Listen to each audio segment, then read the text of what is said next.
Hello, hello, hello. Welcome. Hey Mia, hey Demon Lord. And MGZ. Welcome, welcome. Can you guys can you hear me okay? I was playing around with the audio today, so I'm not sure if it's being weird.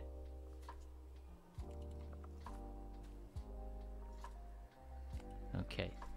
You can see this. Awesome. Cool, cool, cool. Perfect.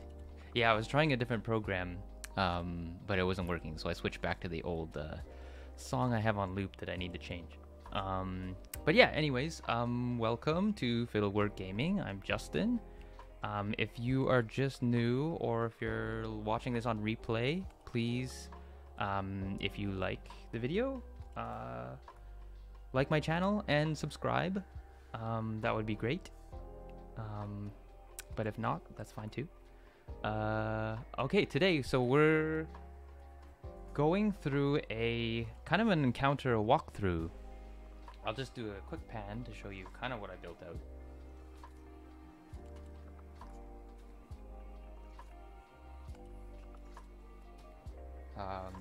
So yeah, we're kind of, I'll show you more later, but I thought we could do like a mini kind of pseudo D&D playthrough of what I built out here. And you guys in the chat, you can choose a character that I have in front of me. Maybe pick a mini. I can zoom in. A mini that you like and name your character. And we can just go through what I have in store. Oh, thanks. Yeah, it took a while to build this, but it should be fun. I'm excited. I'm writing an encounter for it right now, and maybe I'll publish that later. But, oh, yeah, sorry. Bottom left, so this is a little gnome. I don't know if you can see.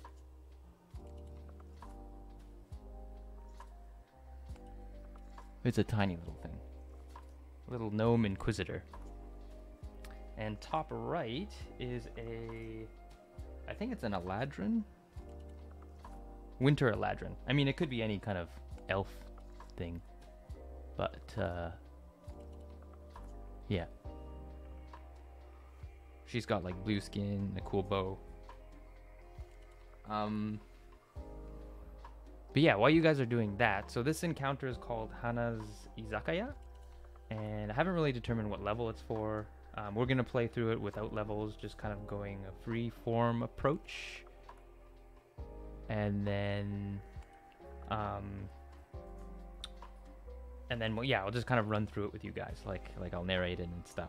But yeah, the basis of this adventure is kind of, it's based around a lot of foods I had as a kid. So I'm Japanese Canadian, and I had a lot of interesting, well, Japanese foods when I was a kid, but they weren't really Japanese food. They were like Japanese Canadian food, kind of mixed up. So this encounter incorporates some of that foodie element. And yeah, I thought I'd introduce it to you guys and turn it into a fun encounter. Obviously, the food, the kind of Japanesey stuff in here has been D&D-ified. But yeah, we'll see how it goes. All right, so we have the Eladrin and we have the gnome. MGZ, do you have a choice, or do you just want to sit back and chill? Totally up to you.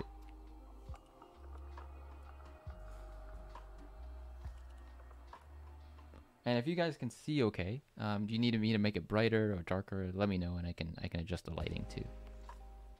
So yeah, this encounter, it'll probably in real D&D terms maybe take a few hours, maybe 2 to 3 hours.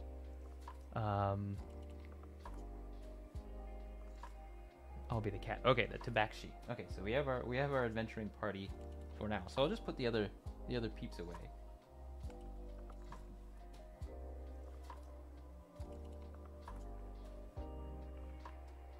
All right.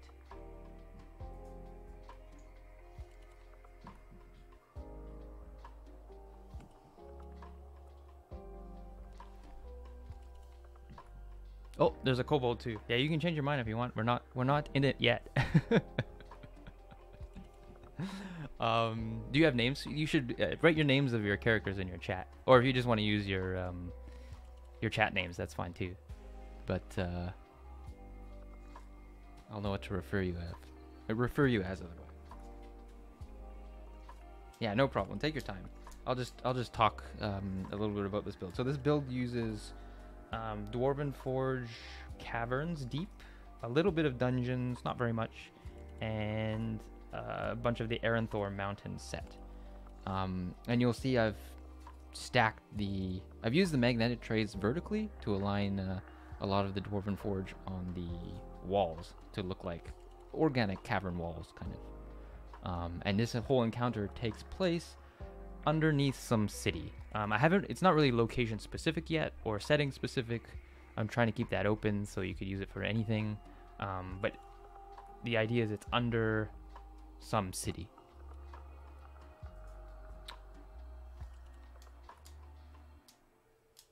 Feng Yue is Demon Lords. Is that your name, Demon Lord? Or are you just are you trying to be punny? I feel like this is from the drama you've just been watching. Or the Chinese film. Yeah, so it's been that. It's an elevated build, so I built it up on stilts. So there's kind of a lot of 3D elements. Should be pretty fun to play, I think.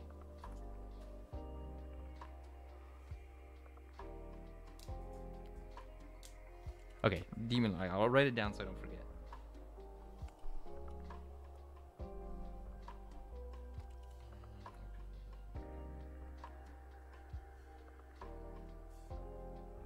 Feng Yue. Okay. And we got Mia. Do you have a name yet? Not quite. That's okay. We can wait around. Apart from Dwarven Forge, I use a bunch of little terrain pieces that I have, so you can check those out as we go through it. And then there's all these minis that I painted. The minis are from WizKids to... are they all mostly WizKids? I think they're mostly WizKids on these ones. Ooh, and I'll turn on the lights. I have some LED lights that... Sophina Purina. Okay. Sophia. Perfect. And we'll wait for MGZ to give her name, and I'll turn on some lights here.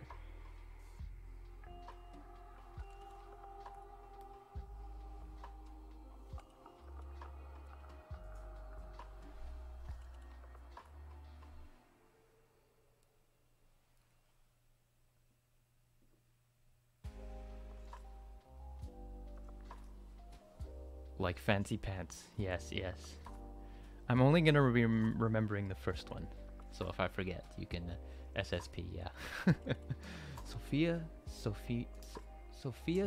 Purina.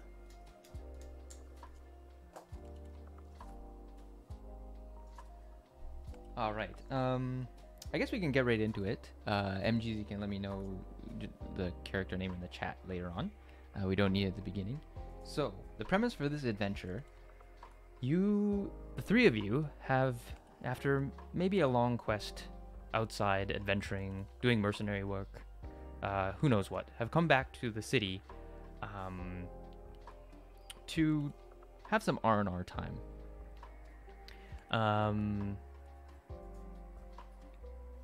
You've decided to go on a little tourist hopping throughout the city. And you've heard of this famous Izakaya hidden somewhere in the Underdark, or Undercity, I should say. However, you're not quite sure where it is. After a few days of asking around, you're pointed to a contact, who apparently knows how to get access to this exclusive eatery underneath the city. Your contact agrees to point you in the right direction, and in fact even give you a free meal at the eatery. However, he does have a task for you in order to do so. He wants you to deliver some supplies to the eatery because it's a little bit disconnected from the surface world. And he says typically that they get the guests to bring supplies if they're going to the eatery anyway. So he loads up a rickety old canoe for you guys, and loads a bunch of crates and barrels, which you assume contain various fish and meats and other foodstuffs that is delivering to this Izakaya at the kind of at the underneath the city in the bowels of the dark.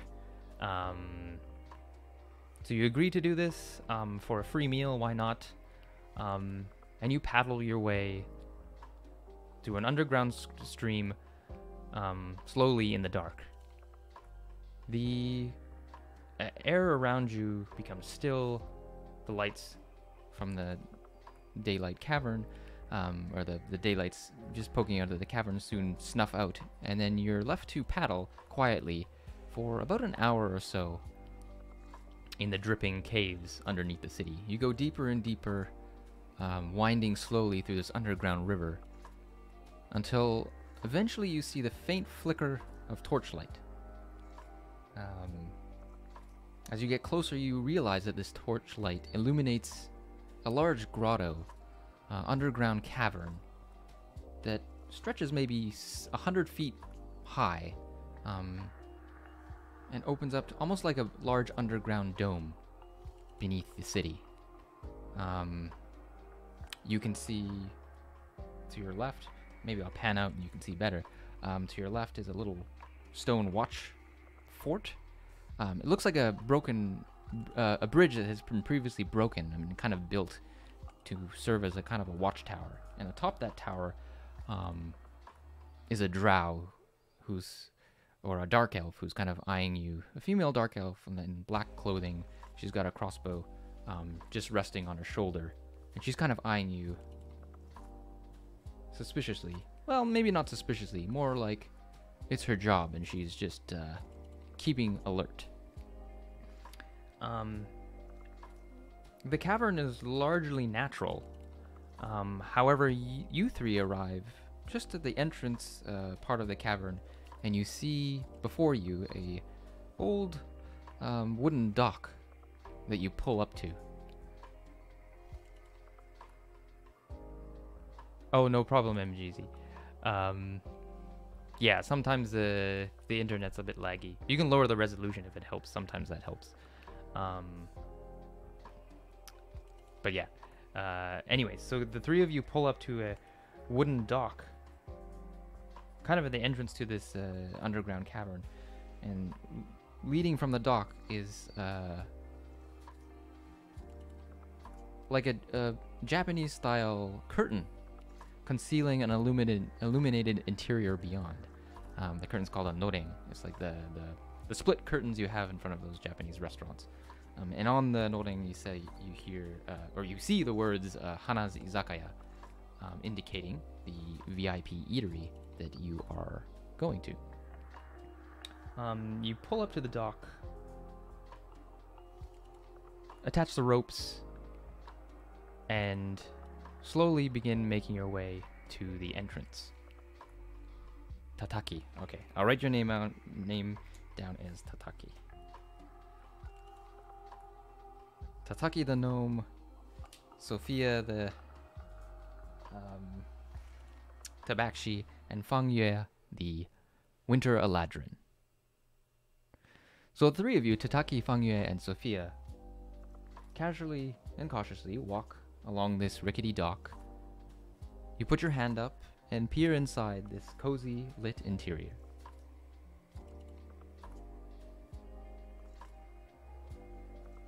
So here you guys are in the canoe with your supplies, and you just pop out.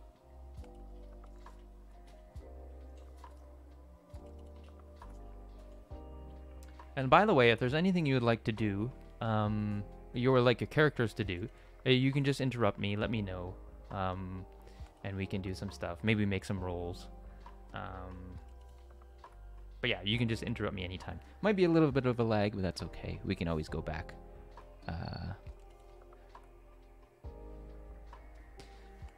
Yeah, there's some gold there. I don't know if there's actual gold. That's fine. Maybe you pocket some gold as you're going in. And here would be the entrance over here. So you just put your hand up, just drawing the curtain away, and you see a cozy lit interior inside.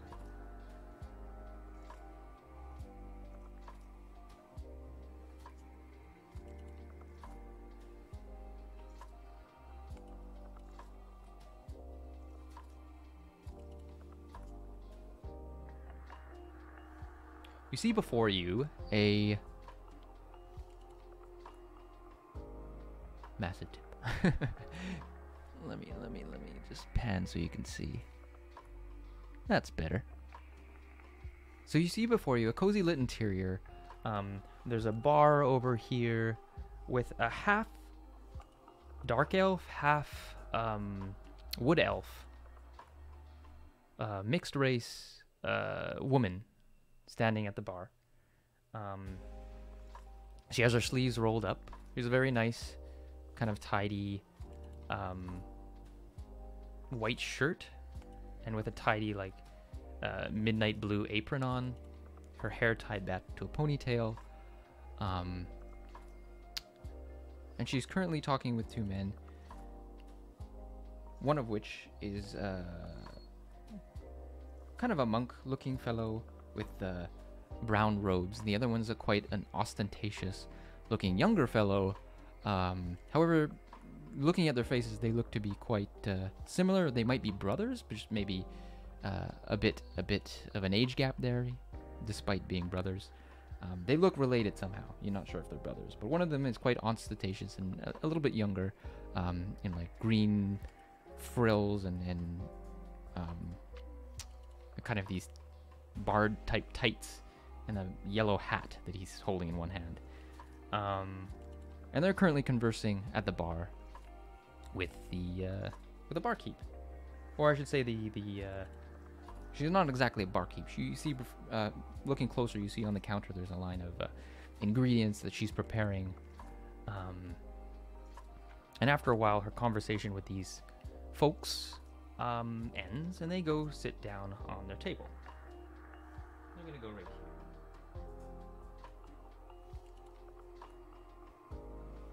I'll just knock over the bench.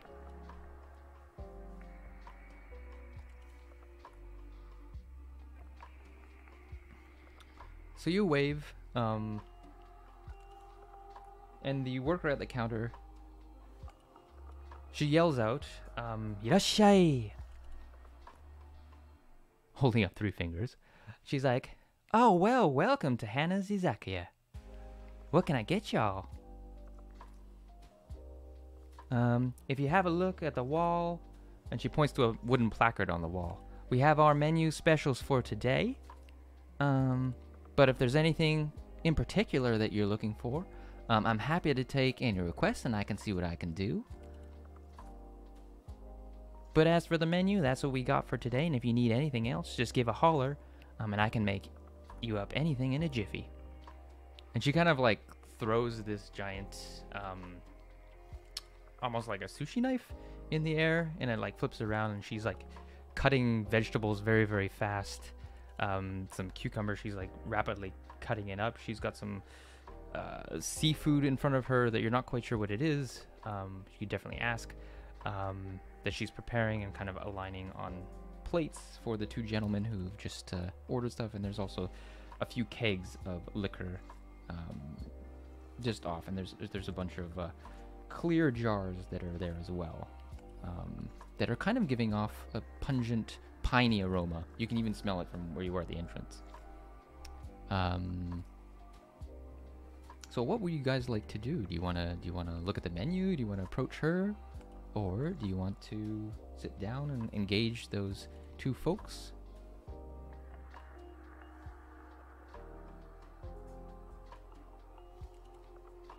Ah, well, today we have a rather fresh catch of deep root squid.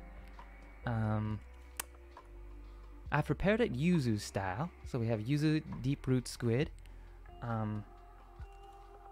It's a local delicacy, comes right from the Underdark. It's a bioluminescent type of seafood, and we prepare it in a light vinegar dressing with a splash of yuzu on top. As for the vegan menu, she's like, ooh, we're not exactly the type of vegan place. However, I do have a speciality of Mirkwood salad for here today. Mirkwood's known for its numbing properties, and we prepare it as a kind of soy and light oil glaze.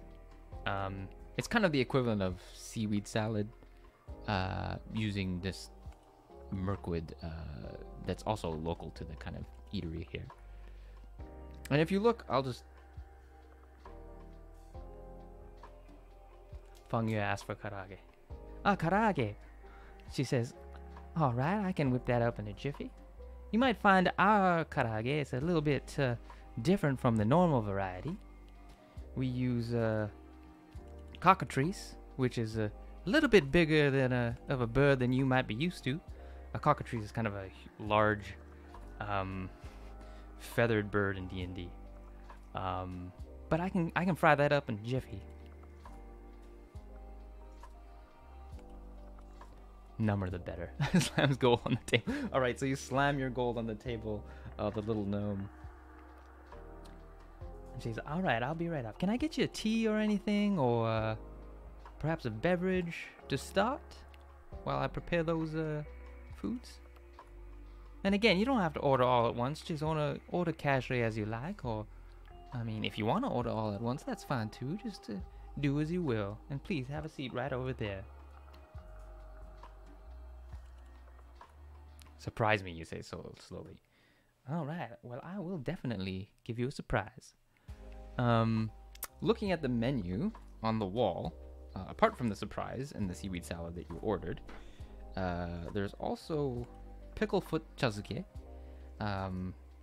Picklefoot is a type of underground mushroom. And chazuke is like tea and rice. So it's like a combination of that. Sharp-tooth sashimi.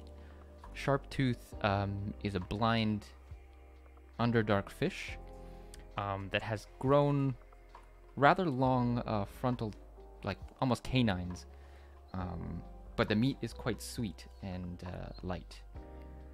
You also have matsuzake, which is a fermented alcohol made of a local pine tree that grows above the surface, obviously. We have picklefoot kamaboko. Again, the picklefoot mushroom. And kamaboko is like a fish cake made of sharp-tooth meat. And yeah, those are the items on the special menu today.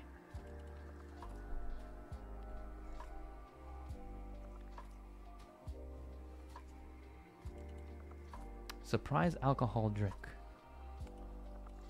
All right.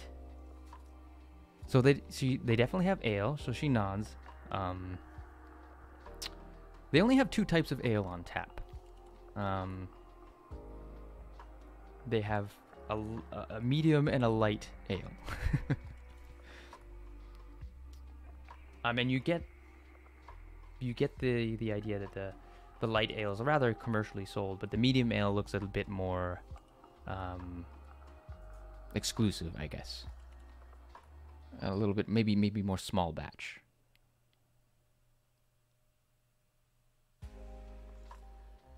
And she goes, a legendary drink. Highball. Well, I can whip you something up. I'm pretty sure. I used to do a little bit of bartending back in the day, exclusively, so I think I can whip you up something interesting. So she's very busy, preparing all your orders. And she kind of rummages around and she's cutting up the squid. The smell is just quite wonderful. It's like a little bit vinegary but sweet. And then you get the nice fry smell from the karage that she's preparing just as a fryer below the counter. And then she dips out actually to the storeroom, which is over here. I don't know if you can see. Just over there. There's a door right here to the storeroom, and she goes over there just to grab something. And back to the tavern, you see, what you didn't really originally notice, as it was quite quiet, but a large black dog, almost like a giant mastiff, lying by the fireplace, kind of cuddled up and cozy, and not really paying much attention to the rest of the room. And then you see these two individuals enjoying their food. And one of them goes, "Oh, Tweedle, this is rather good, isn't it?" And then Tweedle, the younger one, goes, "Oh, it is. I like it. I think it's good. Oh, we should write about that." And they kind of have this conversation, and they're bringing out notepads, and they're kind of writing down notes. One of them has like an old camera, like he's setting up like a mini tripod, and he has like one of those lights, flashlights that are like connected, and you hear a click and there's a flash as the old-timey flash goes off. He's apparently taking pictures of the food.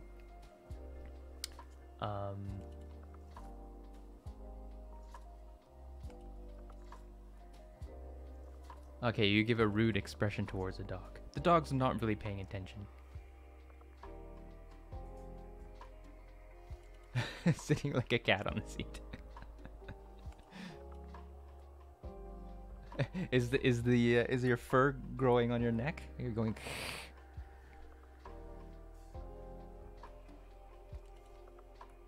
Okay, you do that. Yeah, and oh, they're maybe it's a bit of a lag, but I just explain a little bit of what they're up to. Yeah, exactly. They look like foodie photographers, or maybe food bloggers. Tataki goes to look at the dog a couple feet away. All right, so Tataki goes up to the dog. It's very sleepy and kind of like it opens its little eyes towards you and it's like.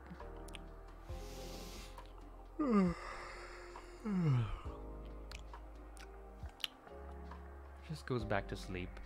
Doesn't really pay you much heed, unless you push it further. Meanwhile, Sophia's like, from from the table over here. We'll say she's right here. What's interesting about this establishment, it has, instead of like pummeling the rock away, it's kind of utilized the natural rock as benches, and they've like carved out stone instead of like where the rock comes up out of the floor in the cavern and the stalagmites. They've carved it into like stone seats instead of getting rid of it entirely. And then there are some wooden benches where they can't utilize that, but it's quite a unique little area.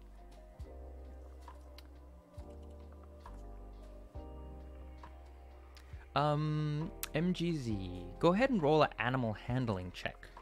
Or I can roll it for you if you don't have dice. So this would be a D20. This would be a D20. If you don't have dice, I can roll it for you. Because I've got one right here.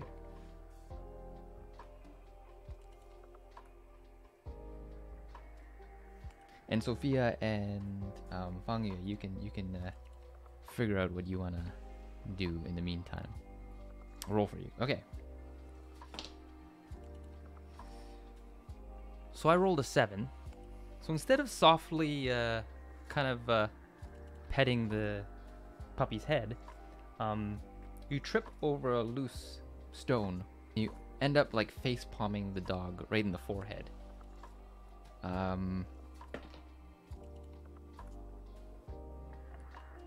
And the dog kind of winces and goes, "Oh," and then quickly darts behind the bar. And like curls up and lays down there.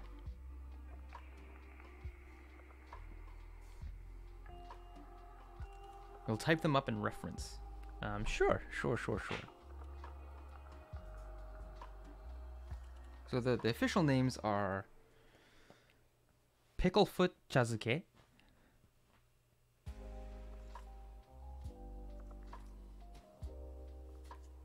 Picklefoot chazuke, sharp tooth sashimi, Yuzu deep root squid. Matsuzake. Picklefoot kamaboko. Mirkwood salad.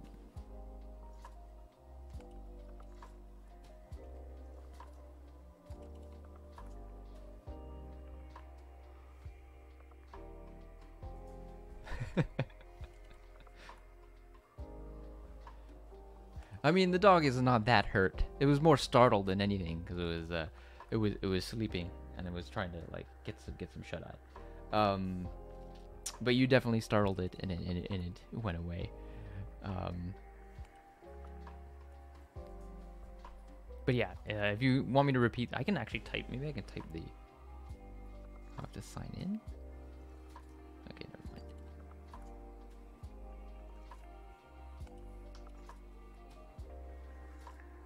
Shark tooth sashimi, yuzu deep root matsuzake, picklefoot kamaboko, mirkwood salad. Yes, that's correct. So those are the special items on the menu. Apart from you have some cockatrice karage and the ale you ordered, and then maybe there's the special as well, which is coming. Who's by the door? I would like Sophia to make a perception check. Currently. And actually, MGZ, you can do this as well. I'll roll for you. I'm pretty sure, Mia, you have your own dice, so you can roll as well.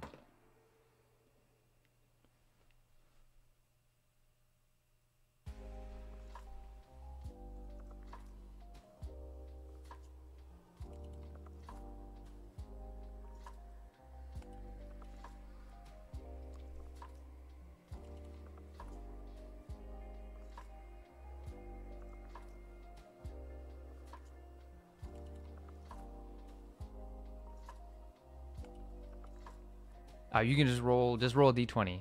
Just roll on like you can roll on D&D Beyond or Digital Dice. I'm sure you have dice box around somewhere. I mean, you not having dice? Hello, how do you roll? Yeah, just type it in whatever you roll. I mean, if you think your character has a modifier, you can just add that. There's no hard set fast rule.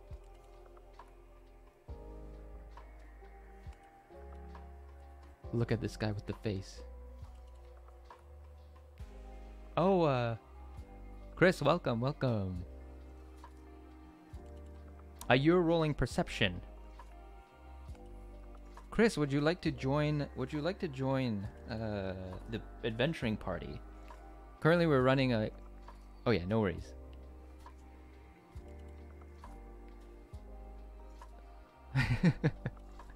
I'll give you a few options for you as they're kind of deciding what to do.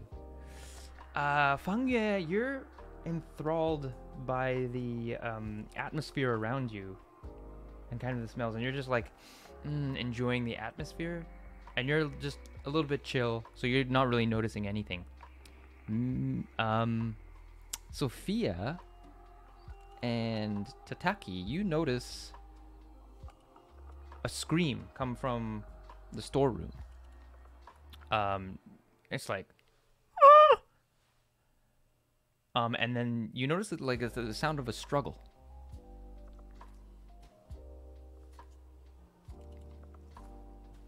What do you guys want to do? And while you're deciding to do that, Mellow Minis, you can pick a character if you want to join. We'll just put you in the corner. So we have like, I'll just bring a few out here.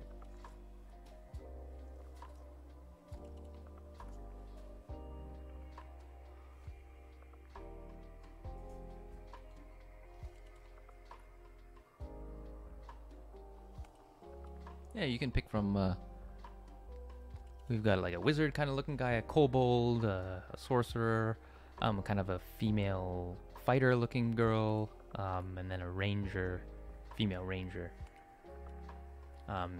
if you want. Lowlife, welcome. Lowlife, you can join in on this as well. Go ahead and pick, if you want to pick a character that you see in front of you. 3 of our party members are currently engaged in the encounter, but you can pick one and kind of join the party as we go.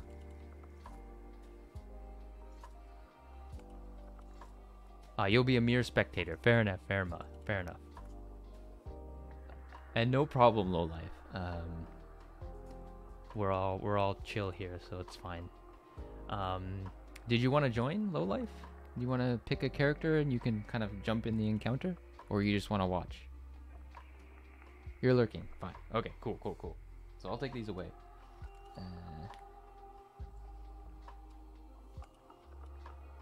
Nice. Okay, we'll return back to our adventuring party.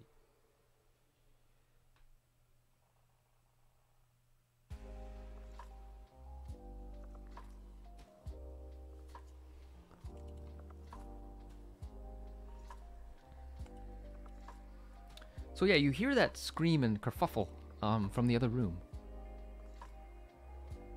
What do you want to do?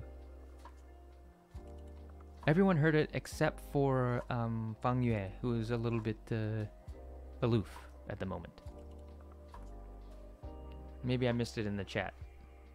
Let me just... Oh, I did miss it. Jump up here.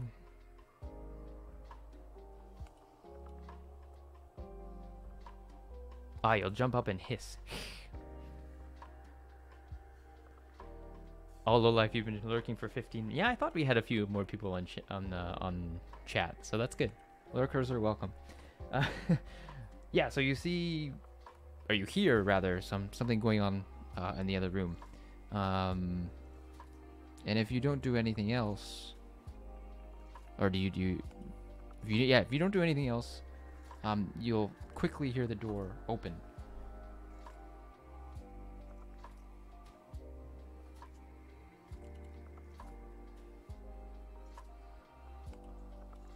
And a frantic Ella's the name of the barkeep. She goes, "Oh dear Lord, I don't know who put those in there, but that was most unwelcome." And she's kind of holding the door back with the bulk of her body. She's got a rolling pin in one hand and a knife in the other, and it looks like something's currently pushing against the door, like trying to break it in.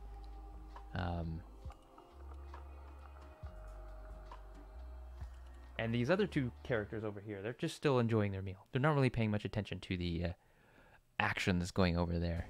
They look for a second, but then they go back to their blogging activities. But right now, yeah, so this is currently Ella, who's kind of like holding her body weight against the door.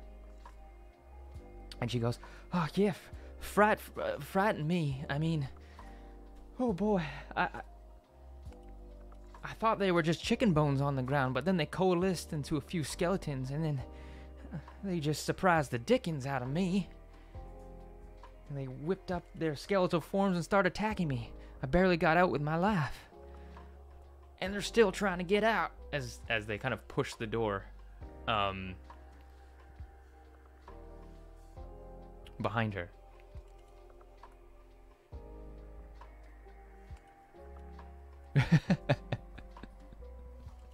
Thank you for the I do like to do my voices.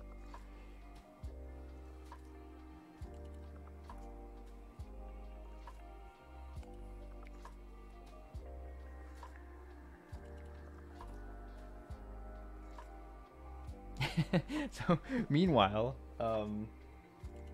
Fangya is with the other two. Do you greet them? I guess we go from there. "Oh, hello. Oh, my name's Twaddle." "And I'm Tweedle." And they kind of introduce themselves, and they're like, "And we run Tweedle and Twaddle's Foodie Huddle. What might you be doing here?" And they kind of have a conversation with you, Fang Yue. And you can reply as you see fit. Tataki, make a strength check as you push on the door. You're not gonna get a high bonus here because you're a gnome, but I'll roll for you. Oh, you rolled a natural 20. So with your little gnome form, you see Tataki's muscles bulge, and a little bit of the fabric around her biceps rip, and it goes, and she puts all of her little gnome weight against the door, and then she's pushing so hard with her feet, you notice like a crack in the stone, as she's pushing harder on the door.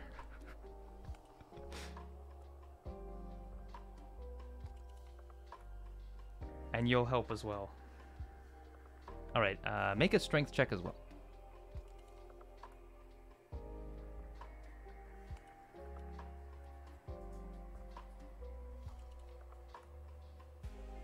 So I'll just put you where you are. You're kind of all around here.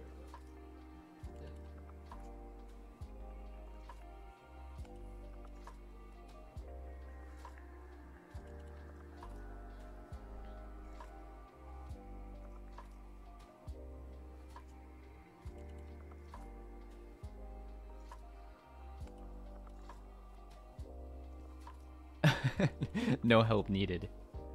But yeah, still go ahead and roll that strength check, Mia, and then we can see what happens.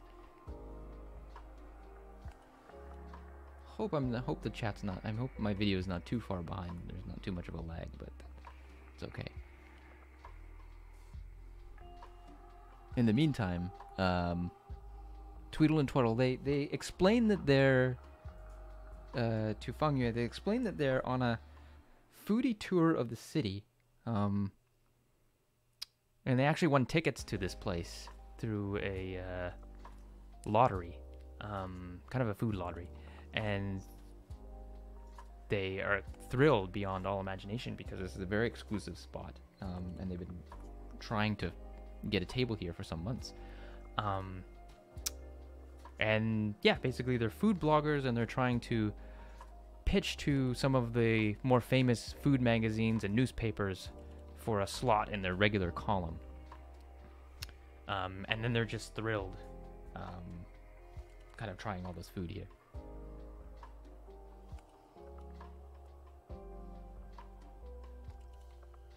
And I'll just catch up with the chat.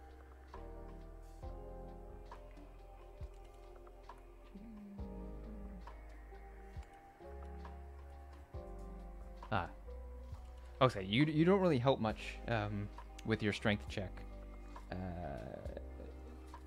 Maybe you're still a little miffed at the dog, and you're kind of looking over your shoulder as you as you push the door. But yeah, you guys are kind of locked in a struggle with whatever's behind the door.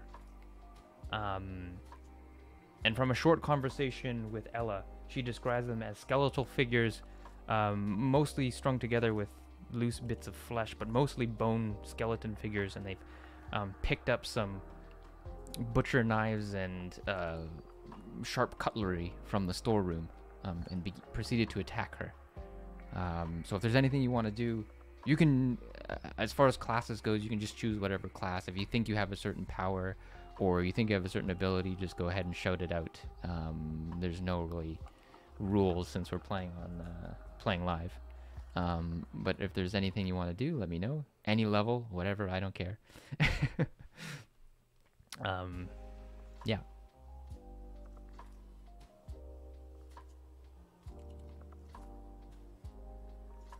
Yeah, I should actually, for some reason it's not signed in. And it's not tagging me. To interact. You know what, I'm gonna open the chat on my phone. That way, I should get tagged and see it just on my phone.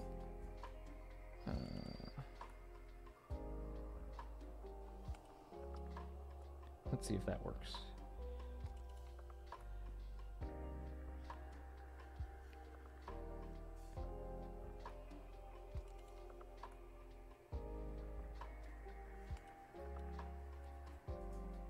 Okay, perfect. You're gonna ask Ella frantically, what the heck is going on? Chasing, do I have magic? Demon Lord, yes, you may have magic if you wish. You can choose your class, if you want. So it's totally up to you.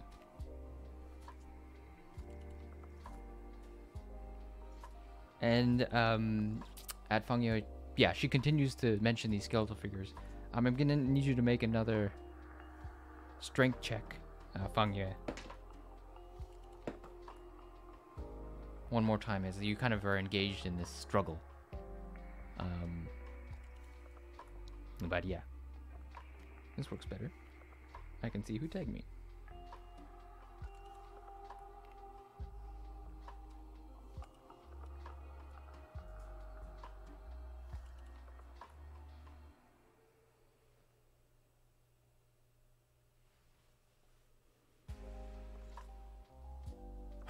Level 20 wizard.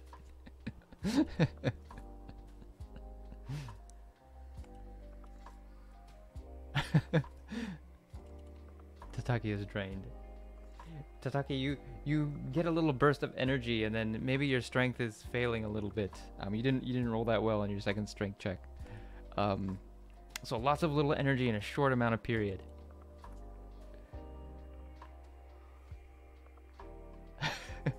All right, here's what's gonna happen, because as your player has an existential crisis.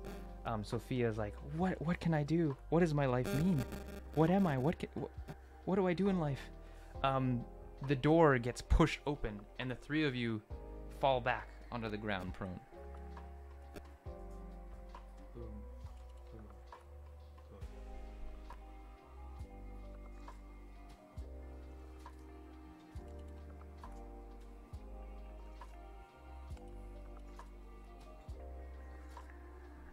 Emerging from it are three skeletal figures, which just bum rush you, swinging with their swords.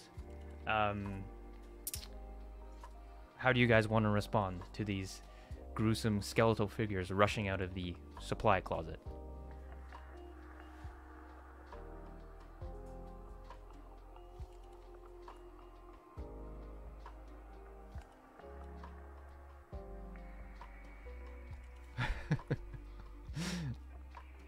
Meanwhile, are you still, Fangyu, are you still having a conversation while this is going on with the, with the two food bloggers?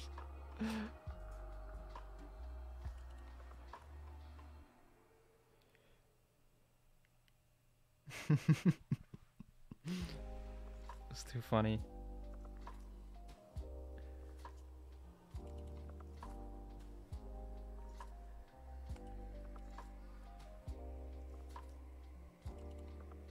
Alright, you distinctly take your bow, pointing at the door. Demon Lord, if you have your dice handy, go ahead and roll an attack. So just roll a d20, add like, we'll say you're good with the bow, add like a +6. So roll a d20 and add 6.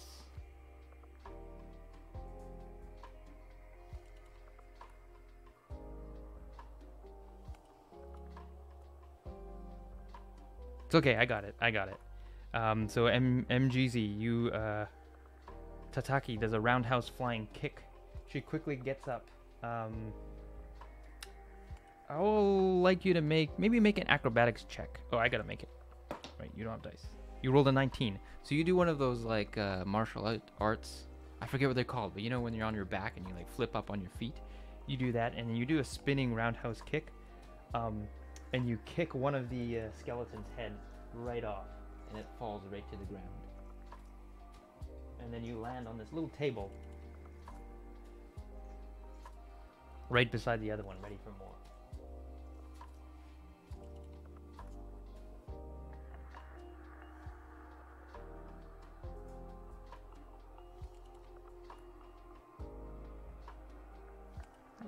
Fangyu points at the table, finds no one.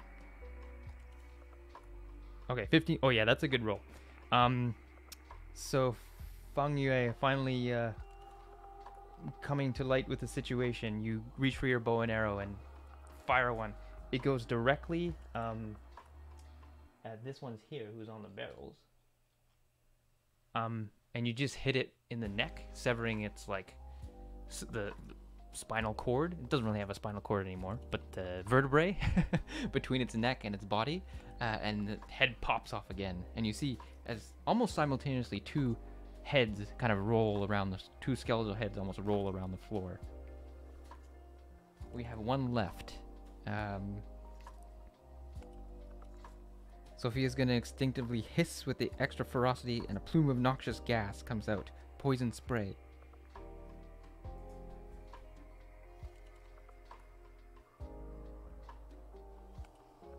So you hiss. Unfortunately, the spray hits who's just in front of you. The little gnome who's just out of reach. Little gnome, I need you to make an acrobatics check as Tataki tries to roll out of her way.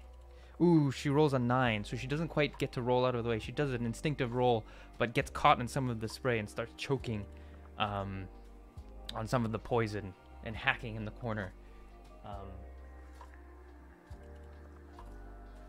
Just as you do that, you expect the skeleton to fall over hacking, but It is a skeleton, unfortunately, and the poison spray does nothing. It continues, and it makes a large, deep gash across Tataki's back as she's like bending over, hacking with poison.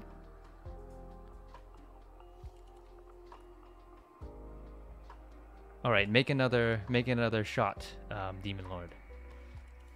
Fang Yue. And Mia, you may make another action as well, as your poison spray failed to have an effect on the skeletons.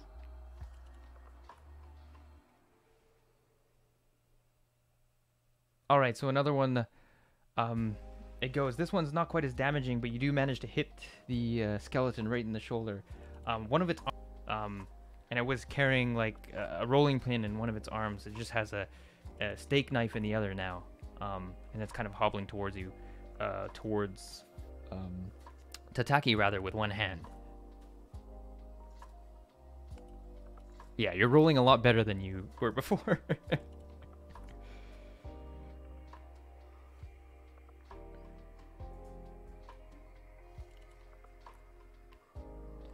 And yeah, Sophia, what are you gonna do? You see your friend rolling over, just about to get a knife to her back. What do you do in order to save your friend in the moment?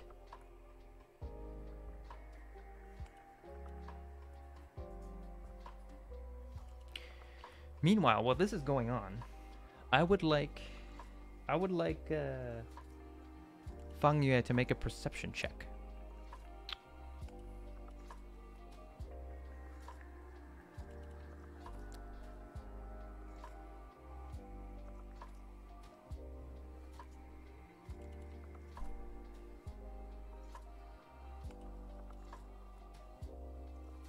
Okay, you run over to little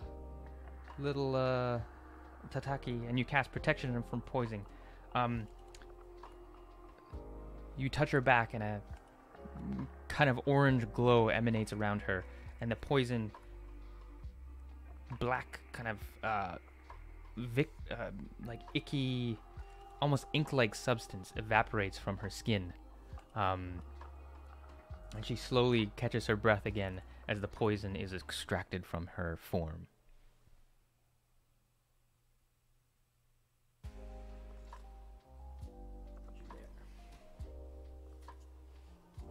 And then Fang Yue, I need you to make that perception check.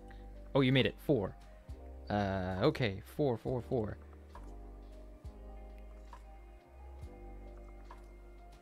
Or was that your attack? No, that was your perception.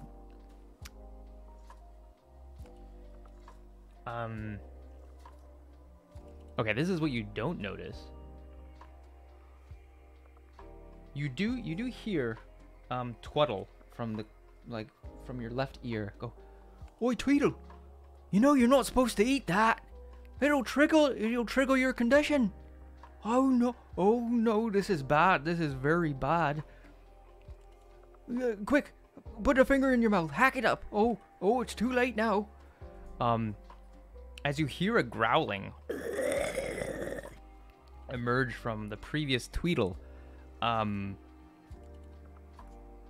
would say with that, you look around and you see Tweedle kind of his back hunched and arched, and it's clothed the Tweedle's clothes kind of buckle and break and rip apart as it begins to transform into a werewolf.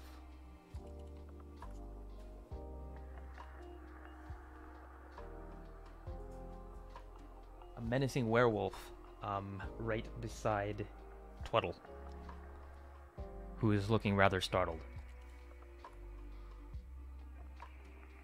All right, now I gotta catch up with the chat.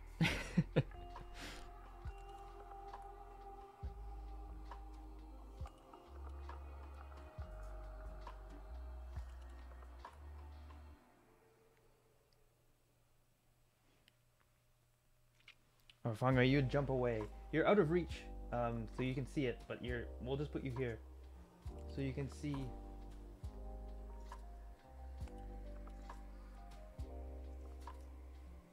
I don't know if you can see the werewolf to one side, right here. We'll just put him on the table. Maybe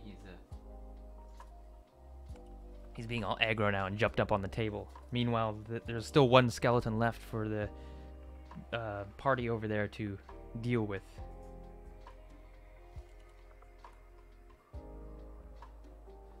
Not a good time for Sophia the Tabaxi, indeed. You are being frightened by canines this evening. But just as you say that, you hear a growl and a snarl, as from behind the bar, a black form leaps and jumps up and starts mauling the werewolf on the back. And meanwhile, Twaddle's like, "No, no, don't do that. That's my friend. That's my brother. Don't do that. It wasn't his fault. Hurt him. Down, doggy, down." And then the whole Izakaya has just erupted in chaos.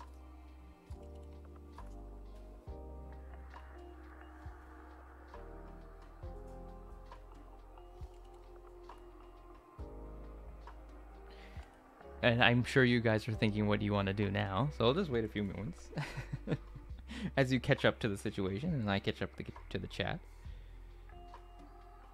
Fanga, you're still making sure nothing attacks him. Okay, sounds good. You still have that one skeleton you're dealing with.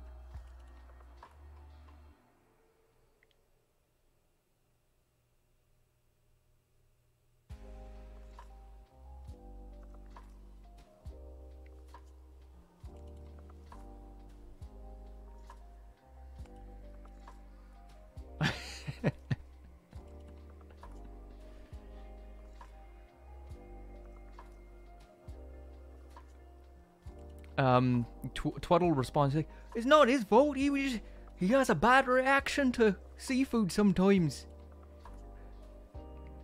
When he wasn't supposed to eat the squid, I told him. He knows better, but we just need to calm him down. Once he's calm, he'll be fine. He's just up in a row right now. I wouldn't stand too close, but we just need to calm him down." Run to the corner. She's gonna try to cast. I can't read from that far. Dominate beast on the werewolf. All right, it's gonna roll a saving throw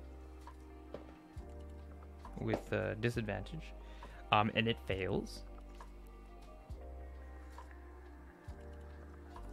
So the beast is successfully dominated. You see, from behind the room, Sophia casts Dominate Beast, and the werewolf begins to calm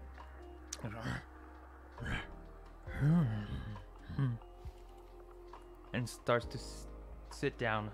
Meanwhile, the black dog kind of looks confused as the werewolf comes back to like a civilized state, and the dog backs up, kind of like tilts its head. And the werewolf comes down and grabs a knife and fork and starts casually just eating salad. As that is the action you are commanding it to do.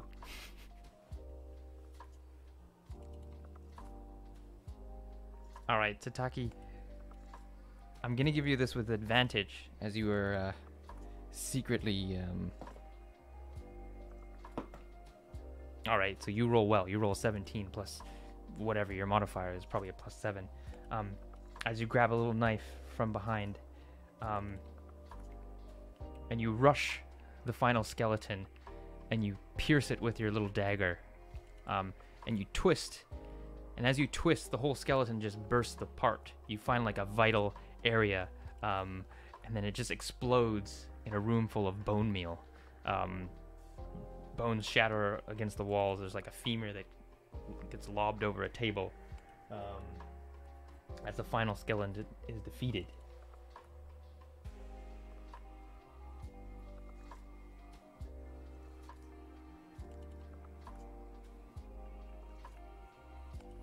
And slowly but surely, the werewolf form of Tweedle begins to revert back to a humanoid.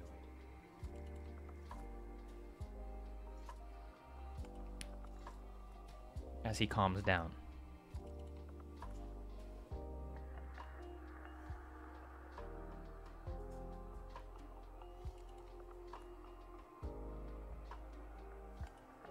Yes, you may move toward Ella, who is right here, kind of by the fireplace. So put you over there.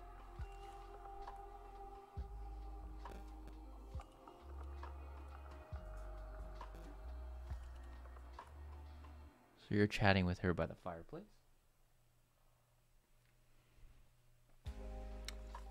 And she says, oh, I don't know how to thank y'all. That gave me quite a fright. I have no idea who put that there. That was a terrible prank. You know, normally we do have a trash, and I thought maybe just someone was being lazy, or maybe I forgot to throw it out last night, but no, that there was something foul and rude. A mean prank, or something more sinister is at afoot.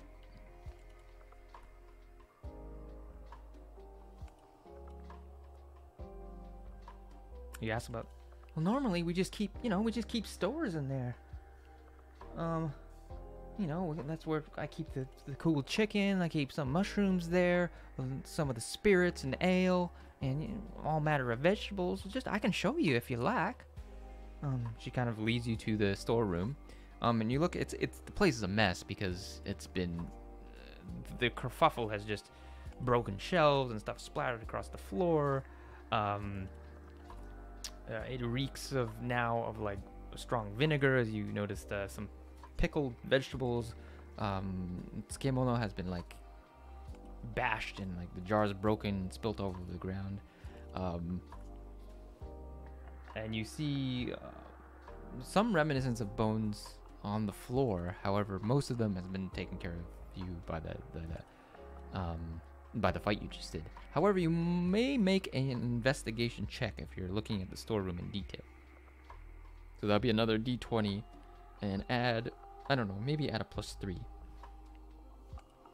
Or however smart you think you are, you can plus whatever.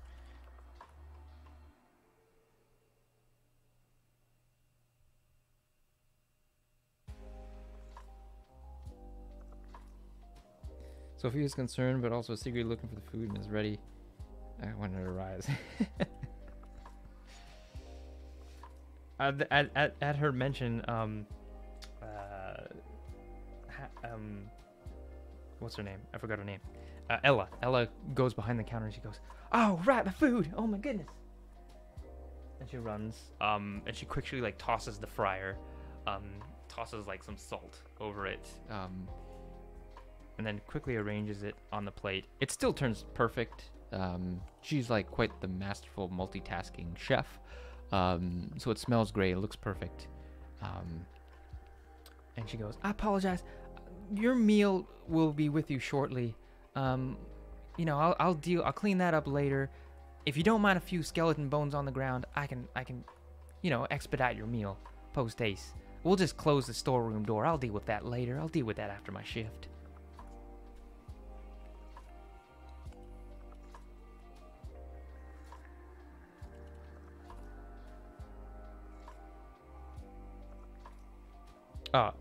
Demon Lord, you can roll an investigation as you check out the storeroom.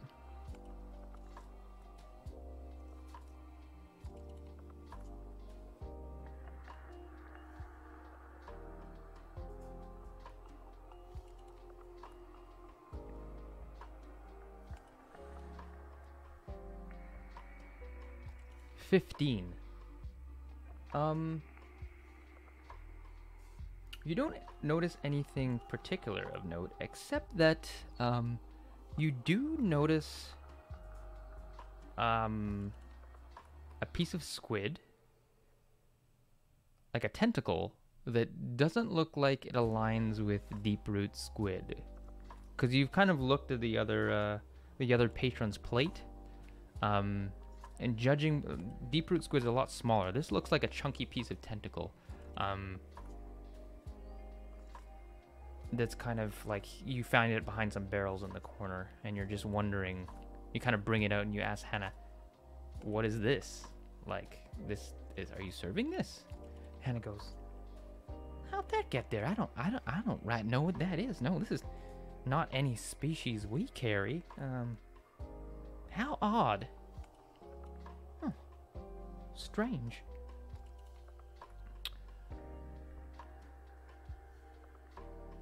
So, after that, you can take the tentacle with you, and after a few minutes of tidying up and getting things in order, Ella manages to prepare your food. She brings over the cockatrice karage, the matsuzake bombs, which have a pine taste, but then you're mixing it with the beer. It's quite potent and strong. And then, yeah, all of your ordered dishes. The secret dish, or the surprise dish, is actually a sharp-toothed trout, but it's fried in kind of like a U shape. And it has yuzu on top as well. But like in the U itself is layered different types of colored mushrooms, almost like a rainbow effect of different varieties of mushrooms, like laid across this trout that's fried in a U shape and kind of skewered at the top to maintain its shape. It's very elegantly presented, and it looks very, very tasty and nice.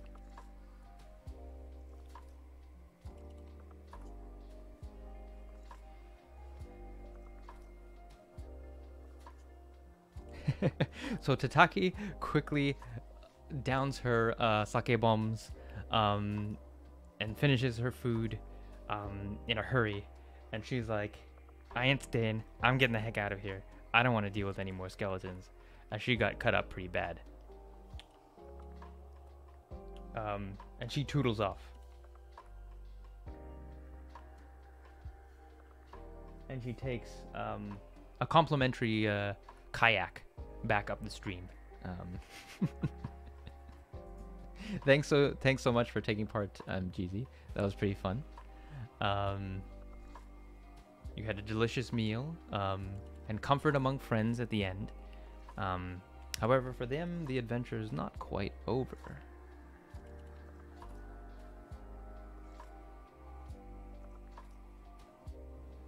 Yeah, you'll see them back on the surface.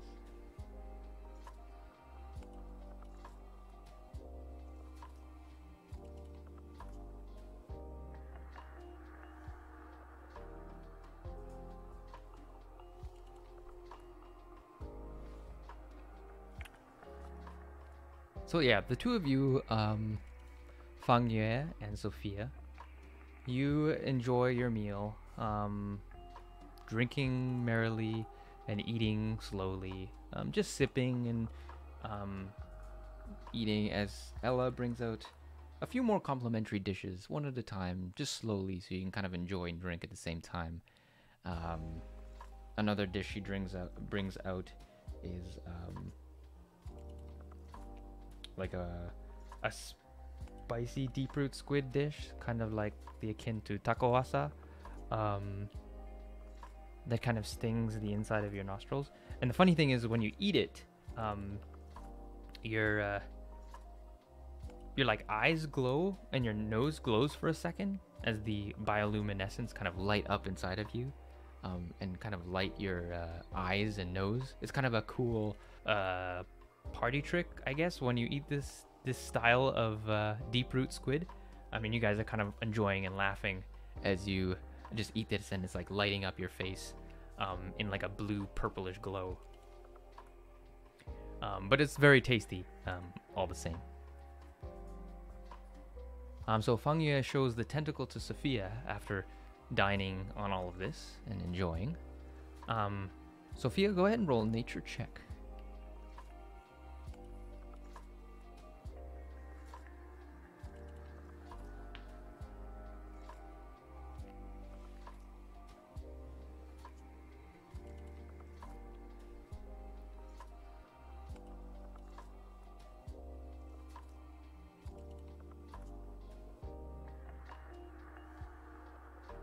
And I'll just wait for you to roll that. As I kind of maybe I'll pan some of the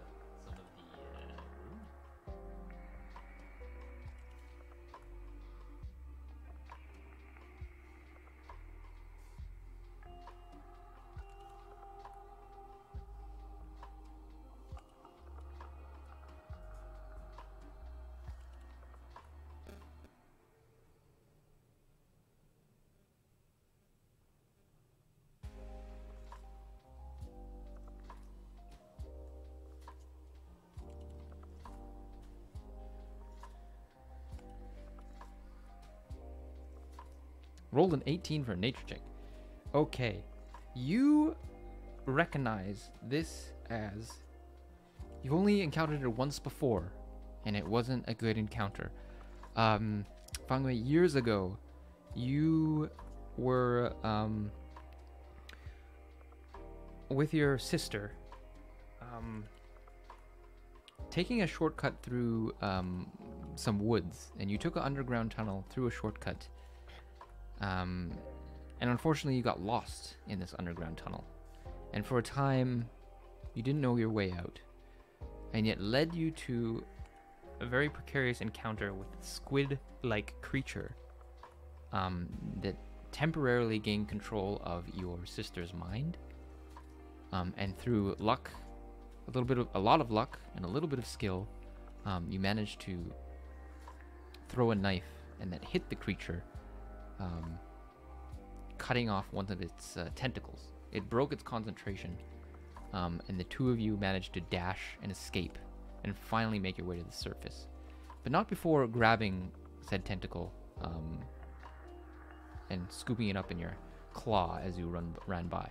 The creature is known as a mind flayer that you encountered before, and this looks to be of the similar sort of things.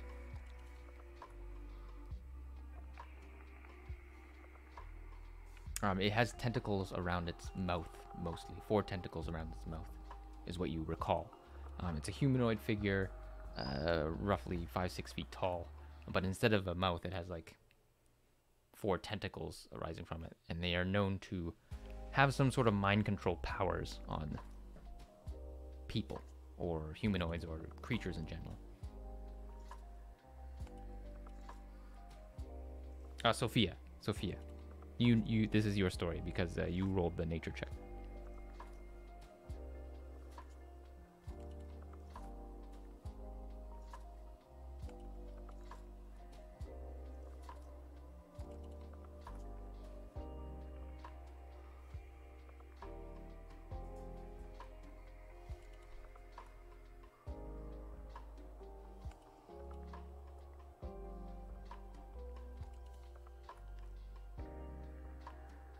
All right, you discuss something of the Mindfarer's controlling properties, and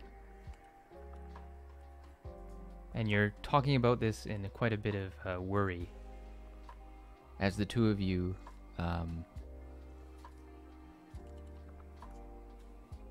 discuss. You push away the tentacle and doesn't want to look at it while it's just eating.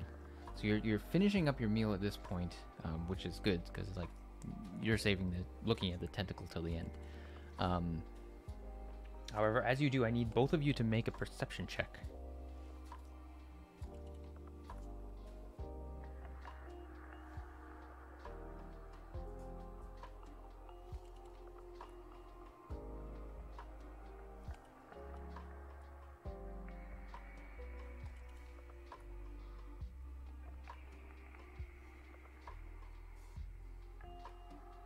just wait till you do that, and I'll just check out my notes here that I have written down.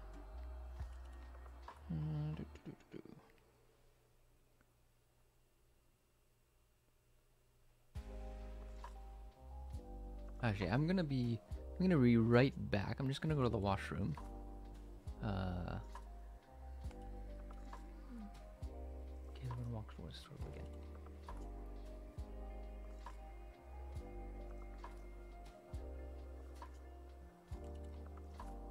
Five. Okay. So you get a 5. And then okay, 5 and a 4. So we'll see what happens when we come back. I'll just be gone like a minute or so. And then we'll see what happens when I come back.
All right, I am back. Yep, no problem. We'll just wait for you guys to get back as well. Oh, we don't TPK. I don't think you're gonna TPK on this kind of adventure. All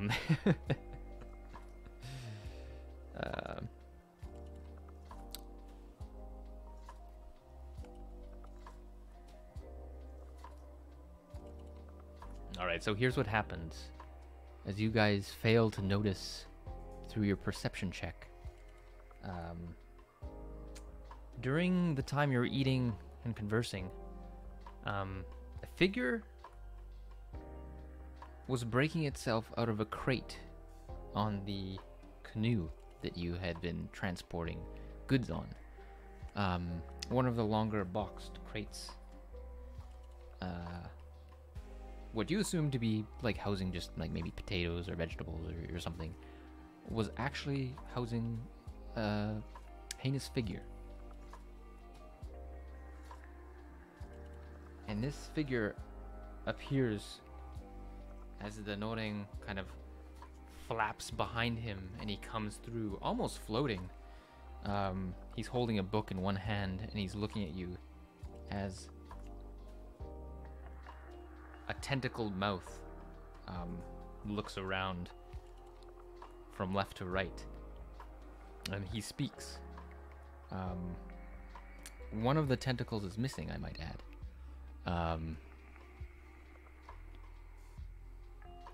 And he says, "Well, well, well. If it isn't Hana's Izakaya. I expected more of this place. But for sure, I will make something less of it in the end. Tell me, where is Hana? I have business with her. Not with you." And as he says that, a psionic blast comes from his mind. As a shockwave of energy blasts you against the back wall. So you go flying here. And here. They go flying as well. The dog goes flying. Everyone goes flying except for him. And he looks like this, by the way.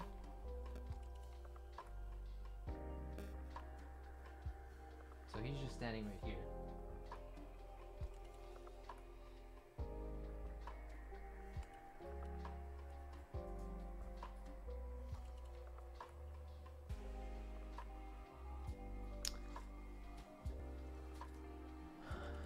Olive goes flying back, and he kind of goes into his mind for a minute, as all of you are startled. At the same moment, floating down the stairs from above, I can show it here.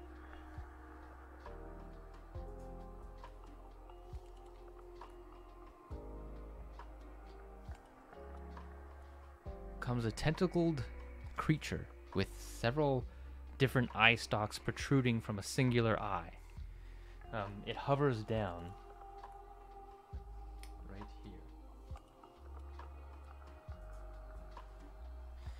And it speaks in a rather old, womanly voice. And it goes, "Melarth. Still bitter, I see." Melarth goes, "Hana, you took from me my business. I was the best restaurateur before your Izakaya showed up and took all my business. The titillating tentacle was the epicenter of foodie world and the whole Underdark. We had people coming from across far and wide, just sampling our famous delicacies, until you popped up and everyone started coming here." Oh, Demon Lord, you missed it? Oh, well, Melarth was just saying that my... Oh, your internet's cutting too. Oh, I'll just repeat it. I'll repeat it. So you see this beholder come down the stairs. Oh man, everyone cut out. Okay. We just got slammed and then we see the eyes. The beholder. Yes, the beholder comes down the stairs, ascends down here, and goes, "Melarth, what are you doing here? Still bitter, I see." Melarth goes, "Hana, I have business here with you. You drove me out of my own eatery business. The titillating tentacle was the epicenter of all delicacies and food, a haven for foodies across the whole Underdark, until you opened your shop. How dare you undercut my business? I know you're the one who planted the rotten squid and made everyone get food poisoning. There was news about it in all the papers, and everyone ran away. My business was in ruins." Hana goes, "Oh, Melarth, everyone knows it's your lack of paying your staff and lack of service for thereof, your neglect for your restaurant business that's led to its downfall." And whipping up these conspiracy theories, no doubt. It's ridiculous. Melorth goes, I'll show you what's ridiculous, Hannah. As he casts a spell on Hannah, he casts Dominate Monster. You see a sudden fear come over the beholder's single eye, and eye stalks as well, as Hannah suddenly gets frozen. And Melorth goes, let's see how the papers review Hannah's Izakaya after you killed your own patrons. Go ahead, use your eye rays.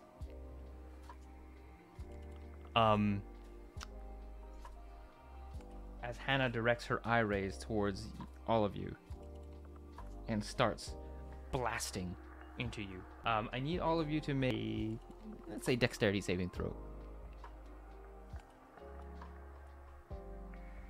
Yes, the beholder's name is Hannah.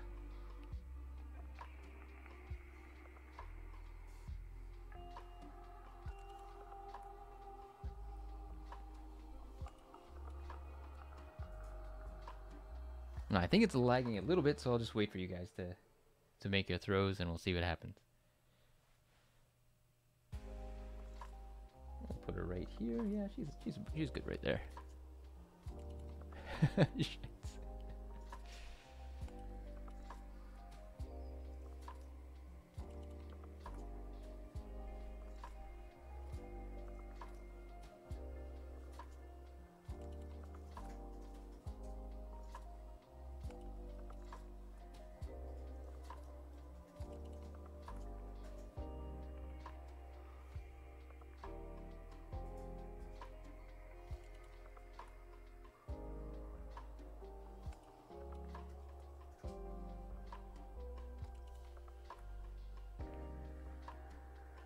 Nope, you guys are still rolling. You can all roll dexterity. Oh, there we go. 13. All right, Fangye, you manage to just roll over as an eye ray hits the rock behind you, and you scramble up higher onto the cliff face. So you're about right there. Sure, you can add. 10's enough. 10, you manage to quickly duck into the storeroom as an eye ray. It actually disintegrates the door, so it flies off. And it's the door, the solid stone door is just reduced to a pile of dust and ash.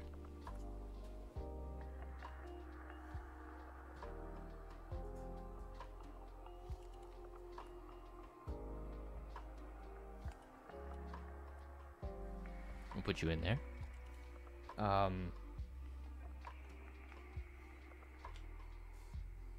Meanwhile, the patrons go and hide behind the bar.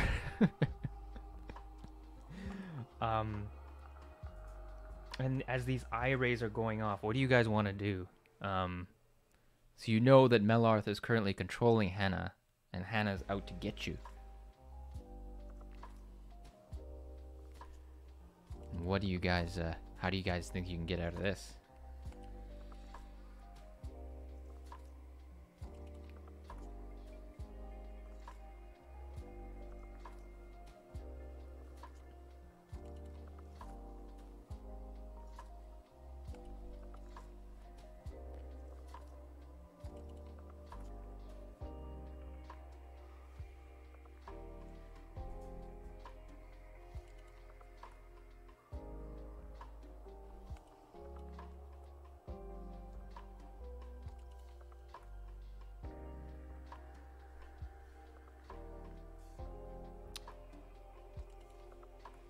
Ooh, I think you guys are like plotting what to do. Hopefully I'm not lagging again.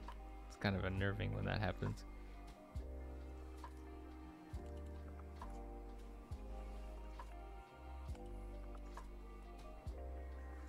Your food is terrible. I heard many reviews. That's great. I'm gonna roll his concentration check with disadvantage.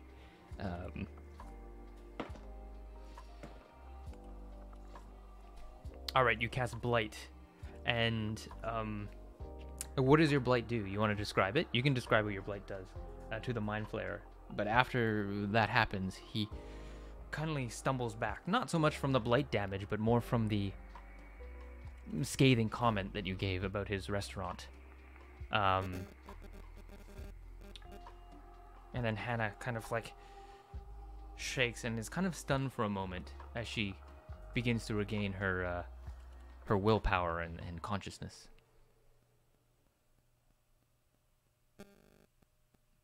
All right, so go ahead and make a roll, Fang Yue at the Mind Flayer.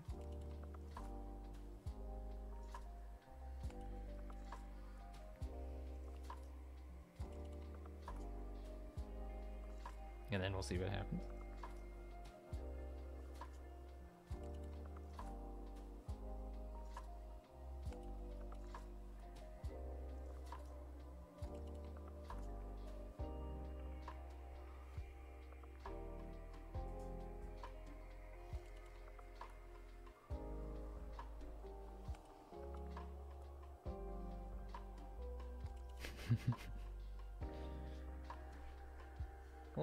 Maybe we'll put Hannah just right in there now to make it a little bit more cozy.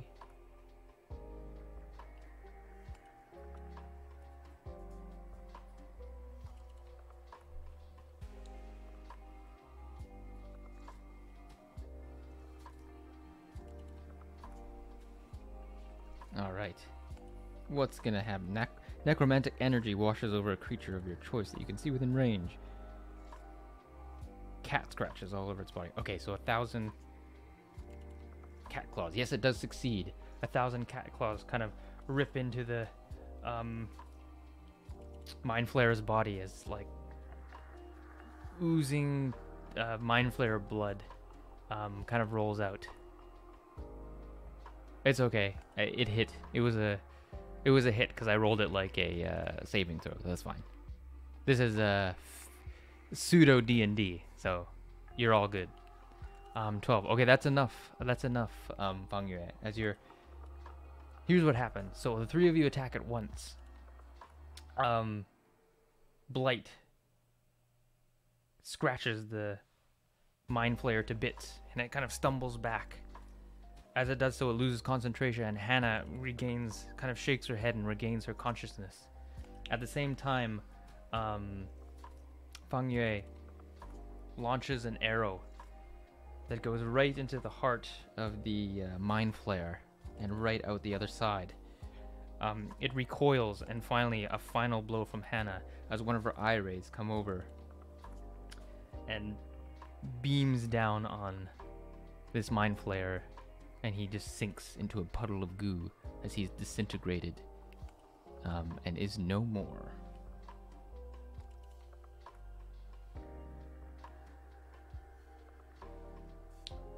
Hannah goes to you. Oh.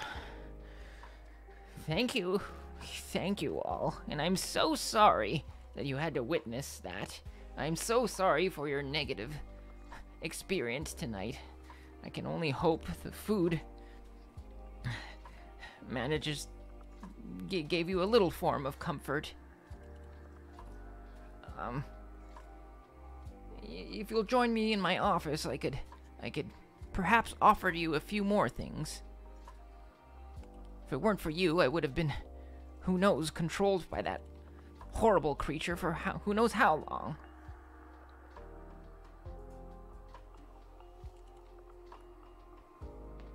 You say you are served to the Mind Flayer. Yes, that's very cool. And then Hannah will lead you up to her office, if you so choose.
Sounds good.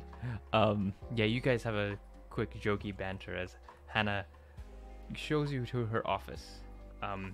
It's quite a colorful little office. It's got lots of little bookshelves, lots of little knickknacks, and it's got a lot of those like, you know, those like plastic or like it's not plastic, silicone. It's like modeled food that you find in a lot of Japanese restaurants. She has like a collection over the years of what she's like shown, or like her like famous dishes over the years that she's kind of made into these like I don't know if it's silicone or like a plastic, but like a modeled dish that's like glistening and looks super realistic. Those are all like kind of lined up on her shelves and labeled and rated as kind of some of her famous dishes over the years. And then she has a bunch of cooking implements on her shelves as well. Some very fancy knives and other utensils. And then a bunch of books on cooking and processes and basically strategies on, or different techniques on cutting and preparing and pickling and filleting and all sorts of stuff. And she says to the both of you, like, Oh, I can't thank you enough, but allow me to give you something. I think you might enjoy this. As a little treat. Of course, you're welcome to come back here anytime. And I would treat you again. To perhaps, I hope, a more enjoyable experience. Less fraught with dangers and distractions. But for now, I'm hoping you'll take this. and she goes and rummages in the shelf behind. And she doesn't really rummage with her hands, but she like telekinetically grabs one of these a very fancy knife and brings it over. And she gives you Gale Force. Yeah, that's a nice model. Thanks, Mellow Minis. That was a fun one to paint. I can zoom in. No, I can't zoom in on it. I'll zoom in on it later. But yeah, so Hannah telekinetically beams over one of her knives, and she gives you, this is Hannah's fillet knife. It's an item.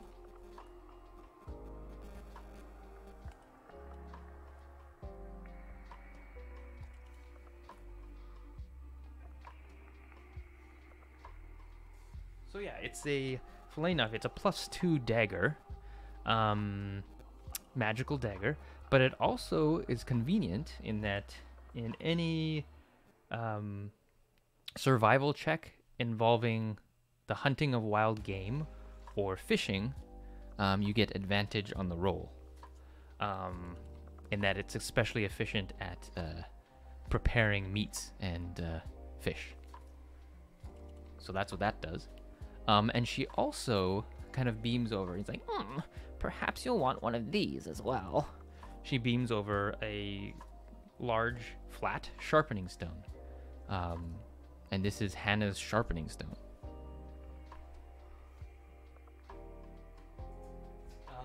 And you can spend 1 hour meticulously sharpening any dagger, sword, or axe to give it a +1 bonus to attacks and damage rolls for the rest of the day. At which point it loses its edge and you have to do it the next day at dawn if you want to use it again.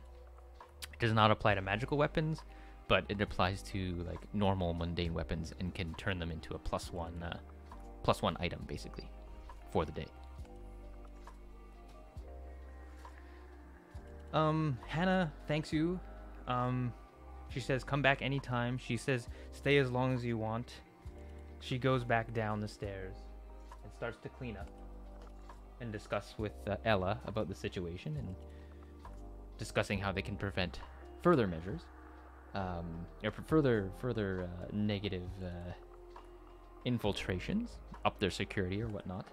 And you guys enjoy the rest of your evening either there, or maybe you take off and go paddle back to the city. But that's essentially the end of the adventure. Fungia counts her arrows and checks her dagger. Perfect.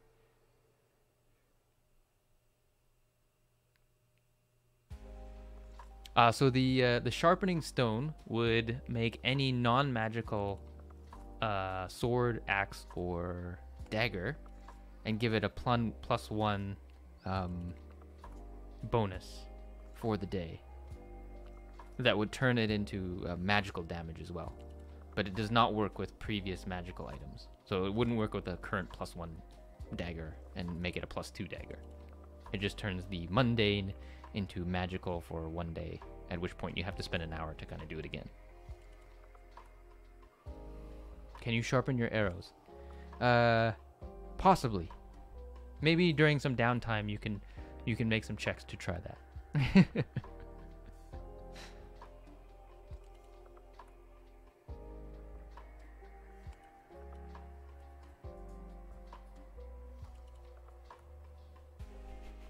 Perfect, perfect, perfect.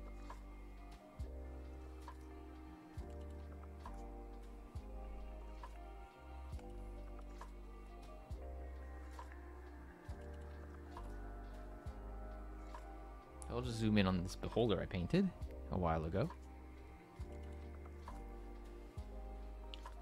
This was fun to paint because of the eyeball. The singular eye was like... on Twitter, I forget the name, but there's an amazing painter who like did like I think it was a Warhammer mini. It had like some wings, and they painted the back of the wings like moth eyes, or like eyes that some moths have on the back of their wings, but it was super detailed. So I was kind of like looking at his techniques for doing that, and I tried it on the eyeball. Mine it obviously was not as good, but it still was pretty fun to paint. And then I put on nail polish to make the eyeball super shiny and glistening. The model you were using, Demon Lord. Sorry, I'm gonna grab my phone because my eyes are bad. I can't see my screen from there. It is one of the random booster models from Wizards. Winter Eladrin. And I think I got this from... Jeez, what set was it from? Maybe Mellow Mini knows.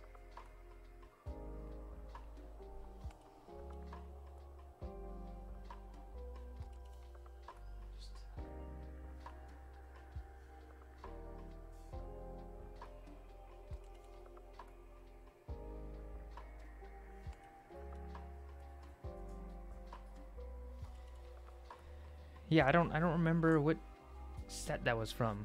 It was kind of one of the more recent sets, but I bought a brick of those. And this was the Winter Eladrin. Also, the Inquisitor gnome came with that as well. I got like 42 minis from that set or something like that.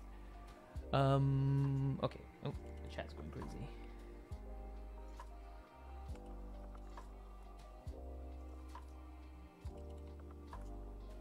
What's this miniature? Oh, yeah, that's right. Yes.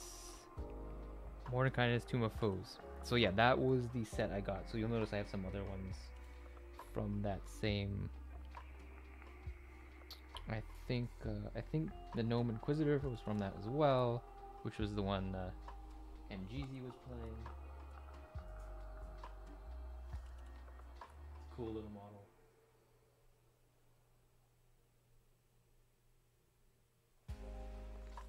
That's a fun little model. I like. No, I think it was Mordenkainen. I'm pretty sure it was, because I think that's the one I got. Not 100% sure, but I'm pretty sure that I got it all from the same line. Yeah.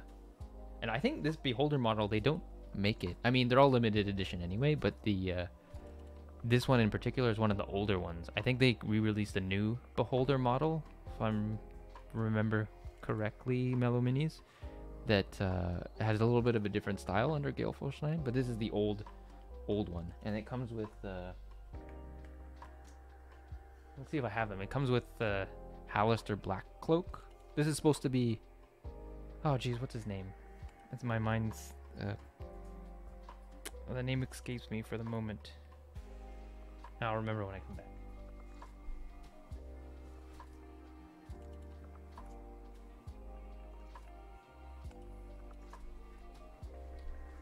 Yeah, the Beholder came with these two guys. Came with this guy, Alistair Blackcloak, who's the famous wizard who rules the Undercity in Waterdeep. And another Illithid whose name escapes me. Oh, Xanathar. Yes, this is supposed to be Xanathar. I just ran a adventure that used the Xanathar guild in the story, so I don't know why I forgot that. But yeah. Oh no!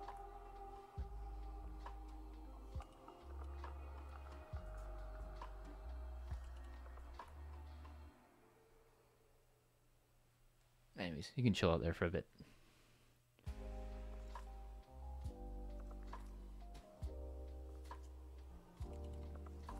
Yeah, some of the older ones are hard to get too. Another one I like Mellow Minis is the... I can show it to you as well. It was the Rasnisi model. It was super cool. I'm going to show it. I painted that already.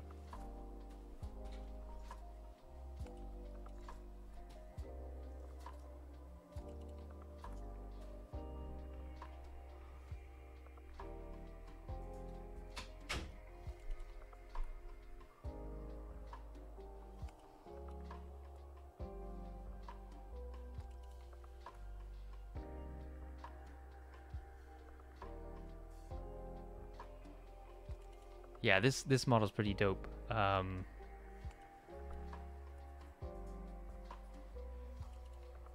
was pretty fun to paint, and it's like got so much detail, and like the skin's like kind of rotting, so it's pretty cool.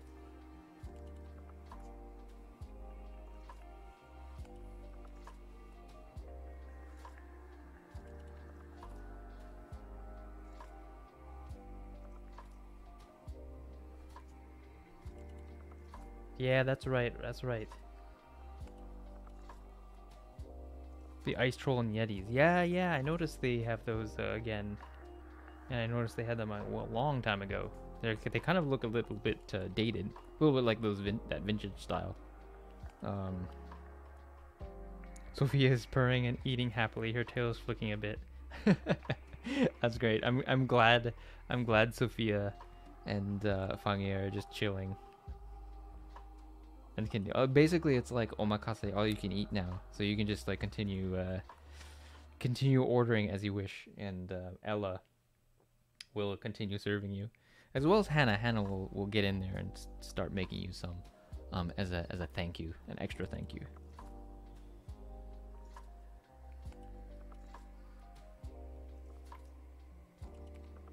Oh yeah.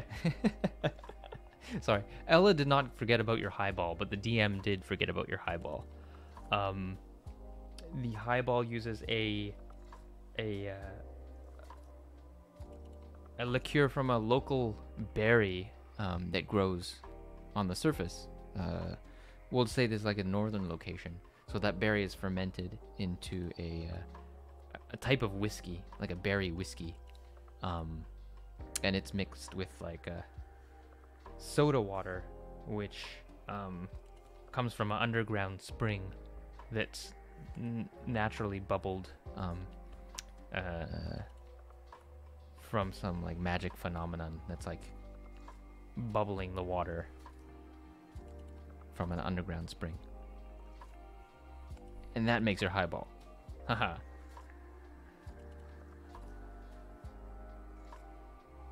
Ooh, the Eye Tyrant. Yeah, that's a good model too. I like that one.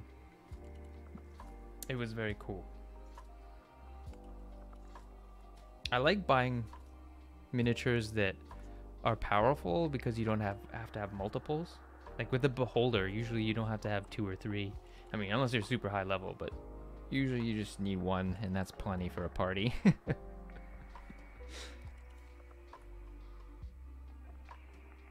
I think Mia's digging these drink and food descriptions.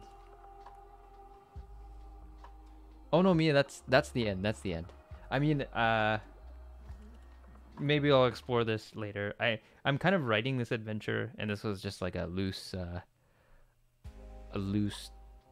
I guess, playthrough of it. But I'm planning to write this and maybe publish it somewhere so you guys can look at it. And I don't know. We already went through it, so I don't know if you want to play it one day. But we could play it one day. It'll be different. I'm gonna add more stuff. Like there's gonna be like, because we only used a little part of the build.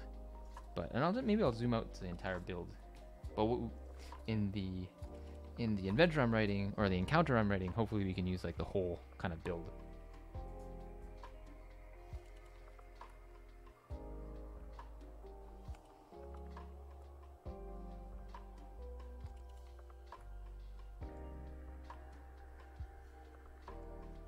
Because it is pretty cool to just see.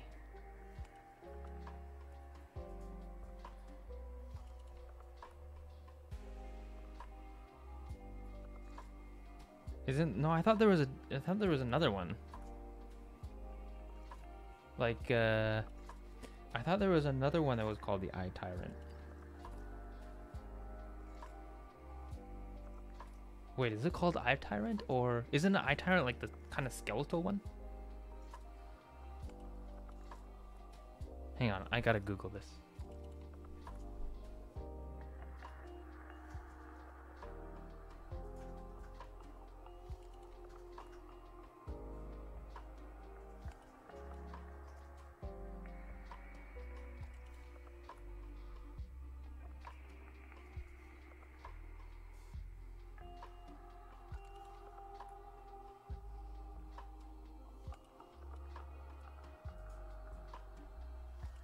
Oh no, the Eye Tyrant's the one that's like painted red.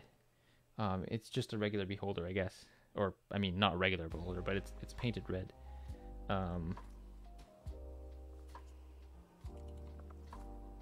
They call beholder is the Xanathar? I'm confused. Oh, the skeletal one's a Death Tyrant. Right. I got that confused. But they have, yeah, I think they have three. I think they have like the old Xanathar, the new Xanathar, and the Eye Tyrant. The Xanathars are painted blue, but the Eye Tyrant is it not a beholder? 1, 2, 3, 4. Oh, it's not even a beholder. It doesn't have that many eye stalks. My bad. But that one's painted red. In the like official marketing photos, but yeah.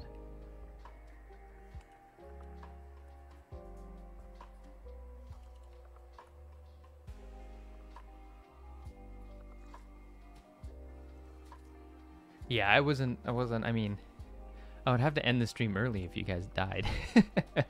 So it was just more of a fun kind of like RP session. Is the Eye Tyrant actually beholder? Does it have...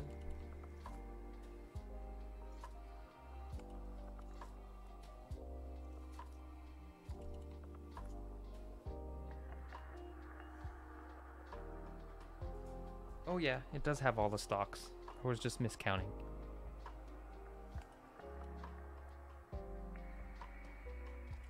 I guess it's only the gazers that have less stalks. Like the little tiny ones. Ooh, yeah, you had a trapdoor in the last one, which could be the door to Hana's Izakaya. Yeah, true. There is a little door. I put a little door up here too. That could lead to somewhere. And also over here, there's like a little bridge that we didn't really utilize. And this could lead somewhere. I'll probably, I don't know. It's just good to have like the adventure if you want to like go somewhere, or if things turn out differently. Could lead to like a dungeon, or maybe an underground city, or like shady guild. I don't know, something like that. Oh, spectators. That's the other one too. Yeah. True.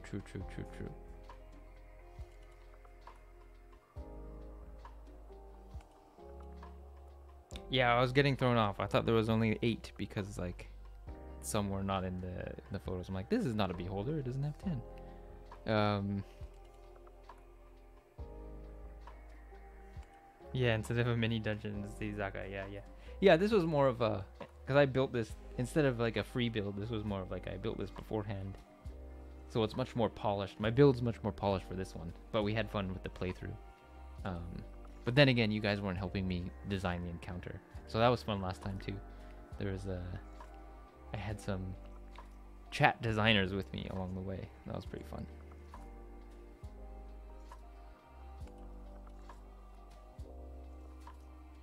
But yeah, what time is it? Oh god, it's 8:30 already. I think I might sign off soon. It's been 2 hours. Thank you guys so much for joining. That was pretty fun. I'm glad. I like that you guys had characters that you picked out, and you had like little personalities, and then we could like. I feel like Demon Lord, you have like a cool guy thing going. I guess in this case, cool girl thing going. But your character is kind of like, yeah, I'm just gonna fire some arrows and just be like, yeah, it's no biggie. I'm chill.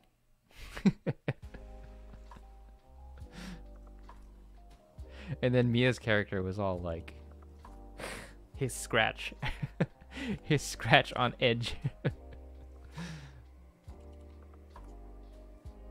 yeah, exactly, doing my thing. So that was super fun. And Mello, thanks for hanging out and watching, spectating, and correcting all my mini info. I was like,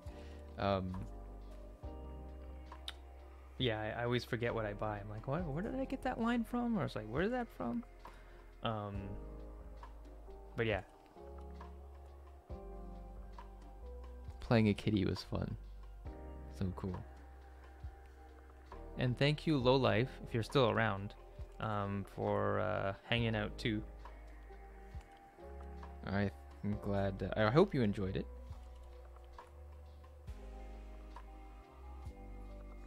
No, I don't have too many. I'm just not as I'm not as knowledgeable as Mellow Minis, I will say. I mean, it's in his name, Mellow Minis. Nah, no worries, Mellow Minis. We can do it next time. It's fine. It's fine. I'm just glad you could chill. And hopefully it makes work a little bit easier. I mean, the other day I was on your stream during work because I was like, oh god, today is like a very horrible day at work. So I'm just gonna listen to Mellow Mini's stream and just maybe chill a bit.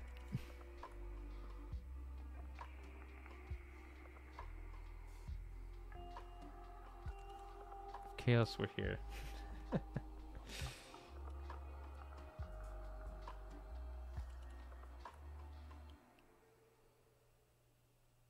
we all forget.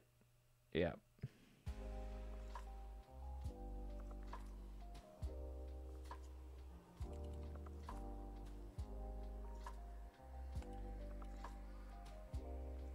Doing it to avoid work today. No, fair enough. I have those days.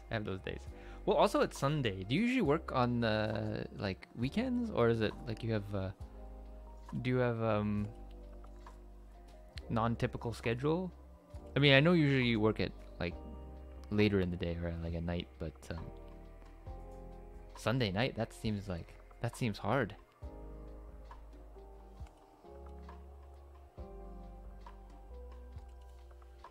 Mellow Mini's mood. I think we're all kind of like, a lot of people I talk to are sick of work these times. It's COVID blues times combined with, I don't know, a lot of work blues times. Sunday to Thursday. I see. Oh, that's cool. That's not too different from normal then. But yeah. Anyways, I think I'm gonna sign off. Thank you guys so much for joining.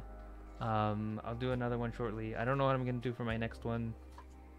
Maybe I'll paint something for a change. And I will do a Blood and Plunder stream soon because Demon Lord's been asking about that. Mellow Minis is interested in that, so I'll try to arrange one for a weekend, and we can do a live battle. Yeah, and that should be fun too. I like doing live interactive stuff with the chat. It makes it super fun. And I don't feel like I'm just talking the whole time to a screen. Blood and Plunder, yeah. Pew pew. Exactly. All right. Okay. See you guys. Have a good night. Enjoy the rest of your week. And thanks again. Bye bye.